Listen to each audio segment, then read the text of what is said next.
Well, hello there, dear viewer, and welcome back to Otter Horror.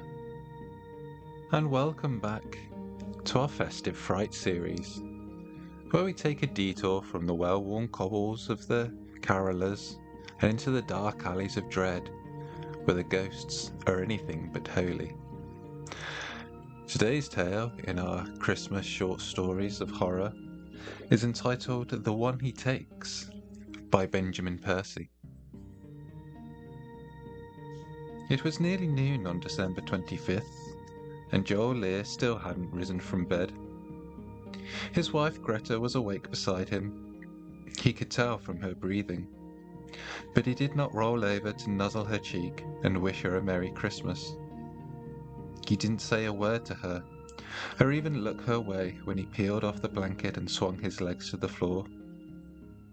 He was only 42, but moved with the pained slowness of the arthritic when he pulled on his robe and stepped into his slippers and trudged down the stairs. There was no tree choked with coloured lights.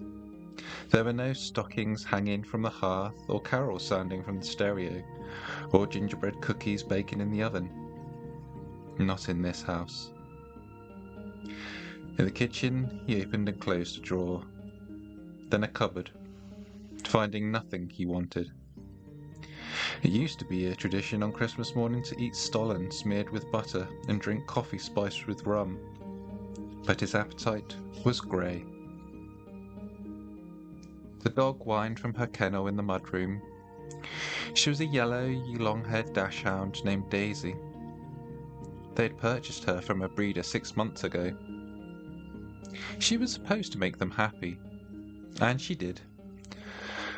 But today, happiness wouldn't be possible. He opened the kennel's gate and she burst out of it. He leaned over and gave her some scratches, and she licked his hands and wormed in and out of his legs, panting happily. "I'm sorry it's so late," he said, and she cocked her head, studying him intensely. "You probably want to go outside." With that word, outside, she jerked into motion, scrambling her short legs across the floor, claws clicking on the hardwood. At the front door, she let out a high-pitched bark and turned in circles, waiting for him. He pulled on a hat and tucked himself into a coat, but otherwise remained in his slippers. He didn't plan on stepping off the front porch. A cold blast of air greeted him. Vapor puffed from his mouth, and he squinted in the light of the day. Daisy raced to the porch steps and paused at the snow gathered there. Maybe 5 inches had fallen last night, with more to come later today. It always snowed on Christmas. That was practically a rule here in Minnesota. No one was out shoveling or scraping or salting their driveways. The plough hadn't even come through yet. The world was shrouded white, and he was alone. Or so he thought. "Go on," he said, motioning towards the yard. Daisy moved with hesitation, testing the snow with her paw and looking back at him. Go potty." He tried to muster some enthusiasm in his voice, but he felt like an actor forcing his lines. "That's a good girl." The dog started down the steps and moved across the yard. Her legs vanished. Snow clung to her fur, forming a white skirt. She squatted to relieve herself. Some clouds were piled up on the horizon, but the sky was otherwise a pale blue. Contrails were etched cleanly across it like the scrape of skates against a frozen pond. That's where he was, looking up, when Daisy began to bark. He couldn't see her anymore. She had raced round the side of the house, but he could follow the messy trench she left behind. He called for her. "Daisy! Daisy, stop it! Daisy, come!" He tried clapping and whistling, but she would not come. He thought about going back inside to fetch his boots, but there was something about the urgency of her barking that compelled him forward. The first few steps were a bracing chill. After that, an ugly ache set in around his ankles that felt almost hot. He slipped and nearly fell at the corner, where the yard steepened slightly, and there he found Daisy. Her long body was rigid, and her ears and tails were flattened. There was a metallic quality to her barking that made it feel like knives were being sharpened in his ears. A mound of snow, maybe blown by the wind or fallen from the roof, rested next to the house. This was the source of Daisy's fixation. Maybe a possum had burrowed into it. He kept saying, "Stop, stop, Daisy," but she wouldn't so much as look at him. He wrenched her back by the collar, but even then she tried to keep barking, choking and hacking against the pressure. He could now see what bothered her. From this angle, the mound appeared like a sugary egg that was dissolving, and within it lay a body. A child's body, curled on its side, dusted with snow in some places, buried entirely in others. Joel no longer noticed the slush soaking into his slippers. He kneeled and brushed away the snow on the child's face, revealing skin blued by the cold and eyelashes feathered with frost. A boy. It couldn't be him. It couldn't be. But Joel said his name anyway. Isaac? The boy's eyes snapped open. They had last seen him on Christmas Eve, 1 year ago. Isaac had changed into flannel pajamas, and the three of them had read the night before Christmas. They had laid out cookies and milk by the fireplace, and Isaac had asked if he could have one. Sure. The plate was stacked high with crumb cake, sugared rosettes, frosted cookies, and pinwheel dates. He selected a crumb cake, and the golden flakes crumbled down his chin as he bit into it with a crunch. He's not going to be mad, is he? I'm certain he's going to get plenty of cookies tonight. I don't want to make him mad. I don't want to be in the naughty list. Isaac finished a cookie and took a sip of the milk as well, and dragged his sleeve across his mouth to clean it. Time to brush teeth and get to bed, buddy. Isaac asked if he could stay up for 1 more minute. Just 1 more. And they said yes. He kneeled before the tree to rearrange some of the wrapped and ribboned packages, and stared at the ornaments in wonder. The coloured lights made a candied reflection in his eyes. 1 minute became 5, became 10. Joel wished they had stayed there 1,000 more. Ready? He said, and held out his hand.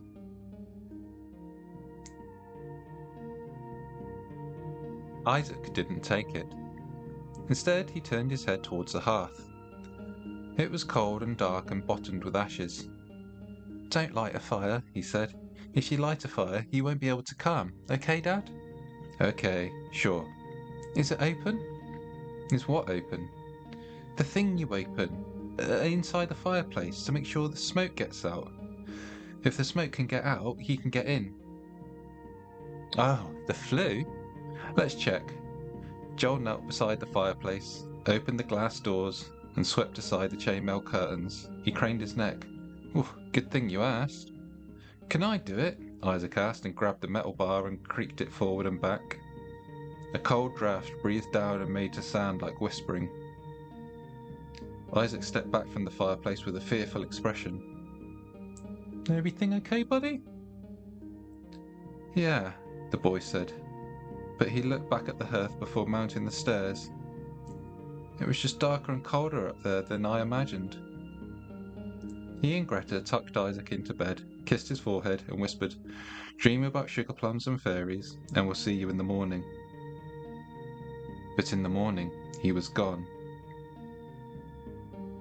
The sheets thrown back, the dent of his head still shaping the pillow.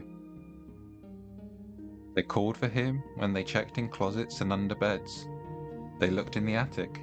They looked in the basement. They looked outside, walking the yard where fresh snow had fallen, that revealed no tracks. They returned inside, and again, and then again, and again.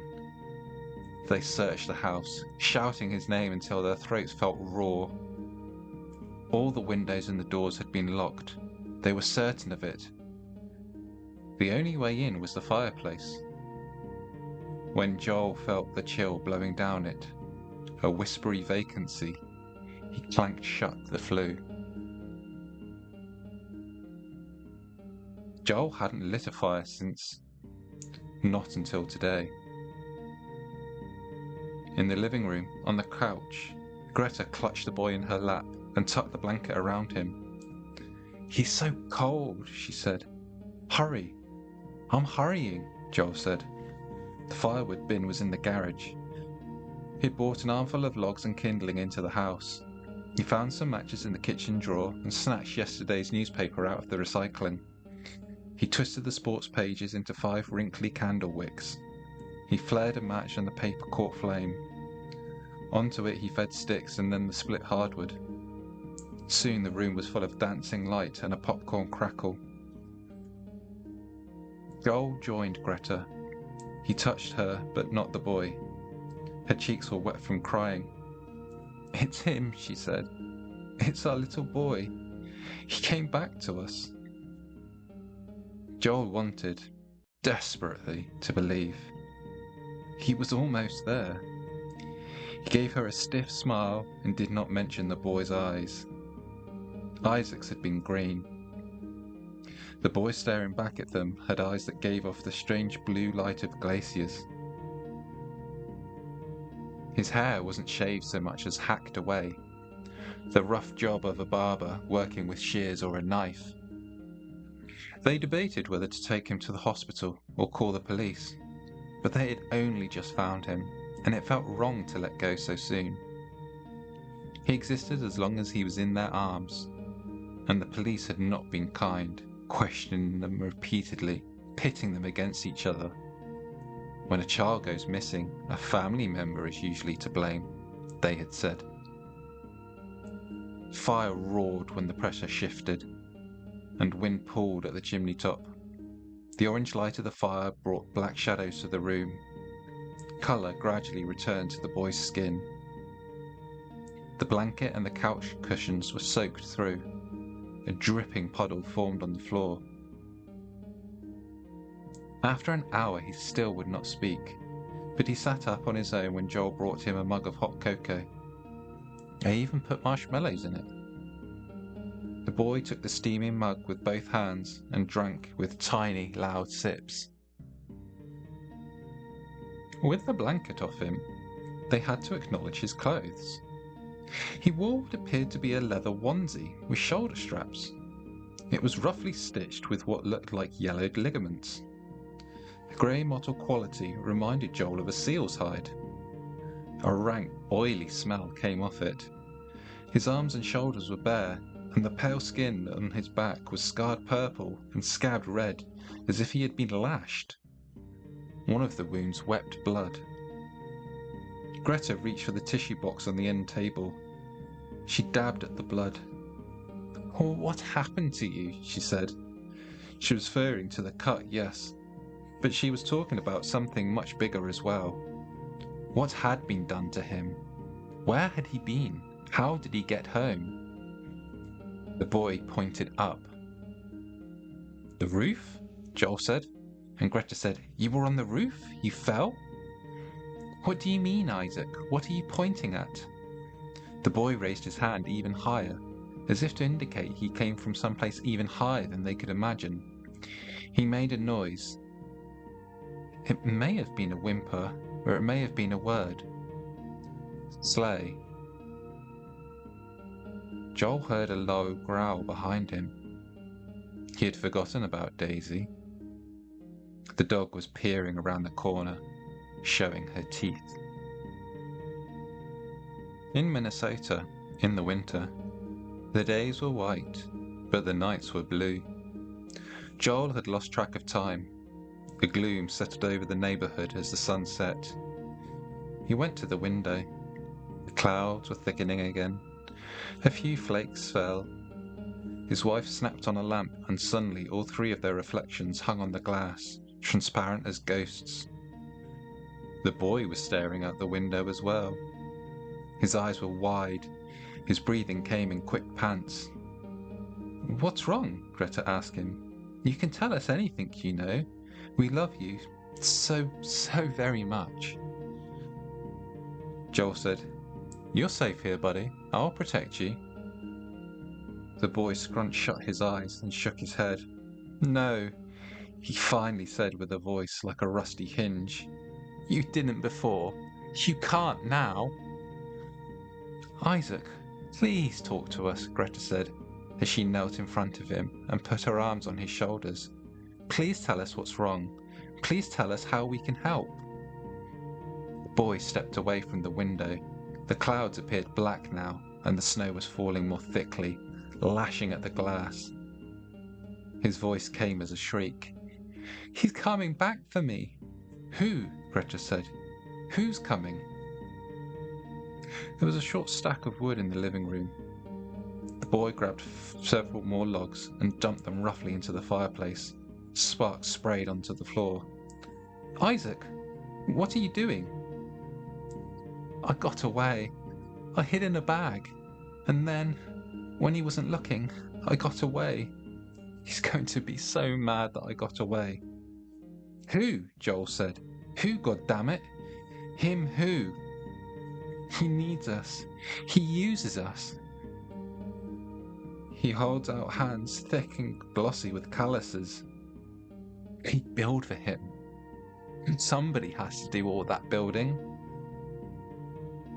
Joel remembered what the police had said about how a family member is usually to blame for a child's disappearance. Maybe they were right. He remembered the cookie he allowed Isaac to steal off the plate. He remembered the black gaze and the cold hiss of the chimney flue. A sudden flurry of snow blinded the windows, as if a cloud had descended onto the house. The flakes swirled and eddied, and fleeting shapes could be seen in them. There was a thump that shook the whole house. Several pictures fell from their hooks, and glasses fell from cupboards that shattered on the floor. The dog began to bark, racing from a window to the door and finally to the fireplace. Then above them, a creaking sounded as a great weight negotiated its way across the roof. With a whimper, the dog retreated to her kennel. The three of them held each other and stared at the crackling hearth and waited for what was next. Christmas had finally returned to their home. And there ends today's tale. Certainly a rather disturbing tale regarding Santa Claus, and does make one wonder who exactly is these little elves who make all of Santa's toys. I hope you enjoyed today's tale, and I look forward to seeing you again next time.